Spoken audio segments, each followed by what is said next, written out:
বাংলাদেশত হিন্দু যুৱকৰ হত্যাৰ ঘটনা সন্দৰ্ভত সমৰ্থন আগবঢ়াই সামাজিক মাধ্যমত পোষ্ট কৰি এবাৰ গ্ৰেপ্তাৰ হৈছে এগৰাকী ৰঙিয়াৰ যুৱক। কোন এগৰাকী ৰঙিয়াৰ যুৱক আপোনালোকক সবিশেষ জনাম, কিন্তু ইতিমধ্যে ৰঙিয়া আৰক্ষী থানাত যুৱকজনৰ বিৰুদ্ধে গোচৰ ৰুজু কৰা হৈছে। গতিকে সবিশেষ লৈ অহাৰ এই মুহূৰ্তত চেষ্টা কৰিছো। বাংলাদেশত হিন্দু যুৱকৰ হত্যাৰ ঘটনা সমৰ্থনত ভিডিঅ' পোষ্ট কৰি আৰক্ষীৰ জালত ৰঙিয়াৰ যুৱক। আৰক্ষীৰ জালত ৰঙিয়াৰ ৩ নম্বৰ ৱাৰ্ডৰ মহম্মদ স্লেহ আখতাৰ আলী। যুৱকজনৰ বিৰুদ্ধে ৰঙিয়া থানাত এজাহাৰ দাখিল কৰা হৈছে। গোচৰ ৰুজু ৰঙিয়া আৰক্ষীৰ।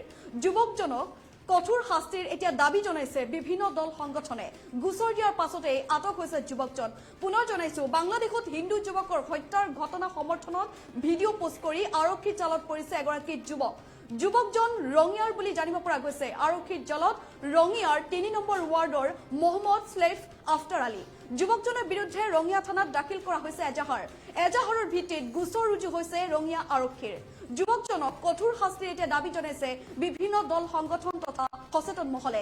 গোচৰ দিয়াৰ পাছতেই আটক হৈছে যুৱকজন।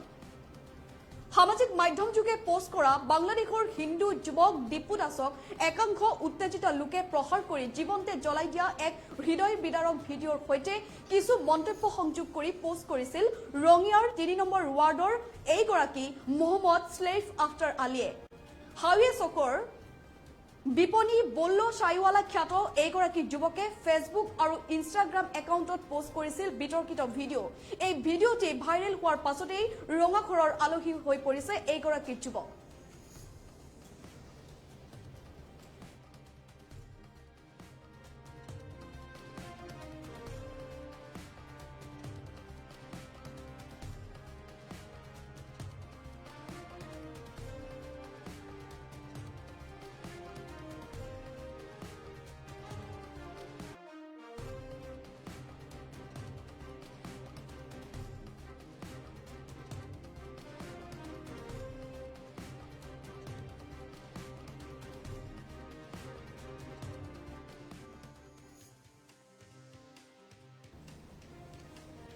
হাউৱে চকৰ চাহৰ বিপণী বল্ল চাইৱালা খ্যাত এইগৰাকী যুৱকে ফেচবুক আৰু ইনষ্টাগ্ৰাম একাউণ্টত পোষ্ট কৰিছিল এটা বিতৰ্কিত ভিডিঅ'।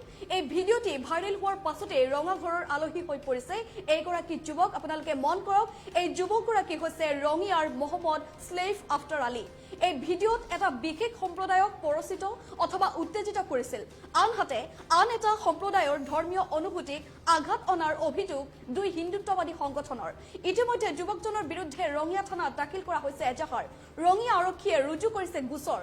ৰঙিয়া থানাৰ ২৮৪/২৫ নম্বৰত ৰুজু কৰা হৈছে গোচৰ। যুৱকজনৰ কঠোৰ শাস্তিৰ এতিয়া দাবী জনাইছে বিভিন্ন দল সংগঠনে।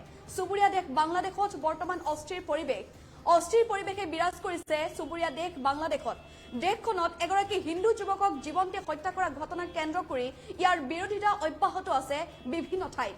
ৰাজ্যৰ ভিন্ন প্ৰান্তত এতিয়া বিৰোধিতা অব্যাহত আছে এই ঘটনা সন্দৰ্ভত। এই ঘটনাৰ পিছৰ পৰাই ৰাজ্যৰ ভিন্ন ঠাইত দল সংগঠনে অব্যাহত ৰাখিছে বিভিন্ন প্ৰতিবাদী কাৰ্যসূচী। কিন্তু তাৰ মাজতে ব্যতিক্ৰম দেখা গৈছে এই যুৱকজনৰ ক্ষেত্ৰত সমৰ্থন আগবঢ়াইছে। বাংলাদেশত হিন্দু যুৱকৰ হত্যাৰ ঘটনা সন্দৰ্ভত ভিডিঅ' কৰিছে, সমৰ্থন আগবঢ়াই এতিয়া আৰক্ষীৰ জালত পৰিছে এগৰাকী ৰঙিয়াৰ যুৱক। ৰঙিয়াৰ ৩ নম্বৰ ৱাৰ্ডৰ মহম্মদ স্লেহ আখতাৰ আলীৰ এই মনোভাৱক, এই মনোবৃত্তিক এতিয়া কঠোৰ ভাষাৰে সমালোচনা কৰিছে একাংশই। লগতে যুৱকজনৰ কঠোৰ শাস্তিৰ দাবী জনাইছে বিভিন্ন দল সংগঠনৰ লগতে সচেতন মহলে।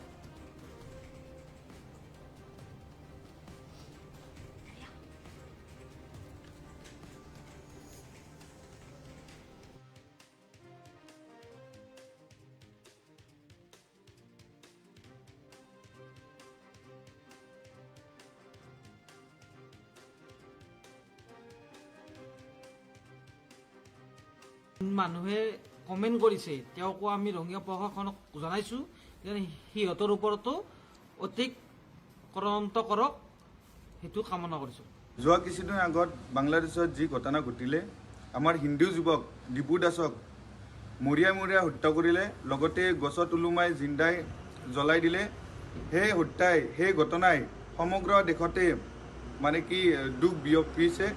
আমি তেনেকুৱা ঘটনা যেন আগন্তুক দিনত নঘটে প্ৰশাসনক এটাই অনুৰোধ জনাইছোঁ যিবিলাকে কমেণ্ট কৰি আছে বেয়া বেয়া মন্তব্য দি আছে তেখেতসকলকো জানো এৰেষ্ট কৰে আৰু আমাৰ ৰঙিয়াৰে যুৱক এজনে ছয়াব আফতাৰ আলী তেখেতে মানে কি নিজৰ প্ৰফাইলৰ পৰা ইনষ্টাগ্ৰামৰ পৰা ফেচবুকৰ পৰা এটা ভিডিঅ' আপলোড কৰিছে সেই ভিডিঅ' এনেকুৱা ভিডিঅ' তেখেতৰ ডিপু দাসক জিন্দাই জ্বলাই দিয়া ভিডিঅ'টোক লৈ কিনে তেখেতে মানে বিৰূপ মন্তব্য কৰিছে সেই মন্তব্যই হিন্দু মুছলমানৰ মাজত বিভেদ আনিব সৃষ্টি কৰিছে আমি ৰঙিয়া আৰক্ষীৰ সহযোগত তেখেতক আজি এৰেষ্ট কৰা হ'ল অনাগত দিনত যেনে এনেকুৱা ঘটনা নঘটে তাৰে বাবে আমি আমাৰ ৰঙিয়া অসম আৰক্ষীক কঠোৰ হ'বলৈ আহ্বান জনাইছোঁ